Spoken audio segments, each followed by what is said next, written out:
सध्या लोकसभेच्या निवडणुकीच्या रिंगणात अनेक लोक अनेक उमेदवार उतरलेत आणि त्यांचा प्रचार करण्यासाठी अनेक मोठमोठ्या नेत्यांकडून त्यांचा प्रचार करण्यासाठी सभा जाहीर केली जाते आणि त्या सभेमधून त्यांचे केलेले कामं किंवा विरोधकाला कमी करण्यात येईल त्यावरती टीका करण्यात येते।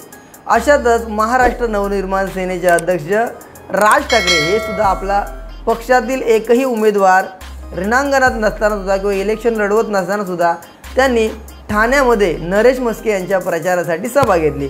त्या सभेमध्ये त्यांनी सुषमा अंधारे यांचा व्हिडिओ लावला। त्या सभेमध्ये राज ठाकरे यांनी उद्धव ठाकरे यांच्यावरती जोरदार टीका केली, तसेच शिवसेनेच्या उपनेत्या सुषमा अंधारे यांच्यावर सुद्धा टीका केली। त्यानंतर त्याला प्रत्युत्तर देताना सुषमा अंधारेंनी सुद्धा त्याला प्रत्युत्तर दिलं, परंतु सुषमा अंधारे यांच्यावरती टीका करण्यासाठी शालिनी ठाकरे यांनी सुद्धा त्यामध्ये सहभाग घेतला आणि सुषमा अंधारेंवरती टीका करताना शालिनी ठाकरे काय म्हटल्या ते सुद्धा ऐका।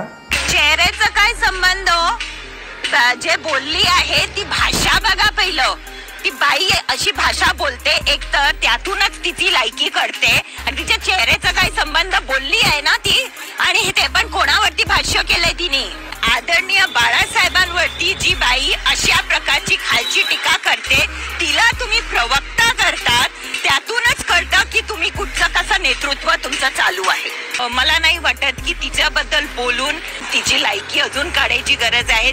तर राज ठाकरे यांनी सुषमा अंधारे यांच्यावरती टीका केल्यानंतर सुषमा अंधारेने एक फेसबुक पोस्ट लिहिली आणि त्या पोस्टमध्ये लिहिलं आहे, मिस्टर राज, तुमच्यात आणि माझ्यामध्ये फरक आहे। मी सामाजिक न्यायासाठी लढाई लढत आहे। एकनाथ शिंदे आणि देवेंद्र फडणवीस आणि अजित पवार यांनी दिलेल्या सुपारीमध्ये पहिली सुपारी तुम्हाला भेटली आणि त्यातच माझ्या नावाची सुपारी तुम्हाला भेटली, यातच माझा विजय आहे।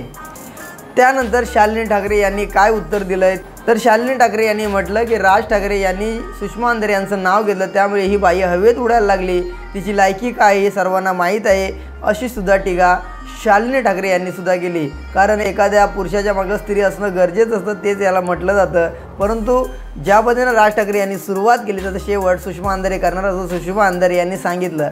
येणाऱ्या काळात पाहावं लागेल अजून राज ठाकरेंवरती कशा पद्धतीनं सुषमा अंधारे त्यांच्या हात धुवून मागे लागलेत, त्यावरती कशा पद्धतीने त्यांच्या या वक्तव्याचा हिशोब चुकता करतात हे पाहणं येणाऱ्या काही काळात योग्य ठरेल।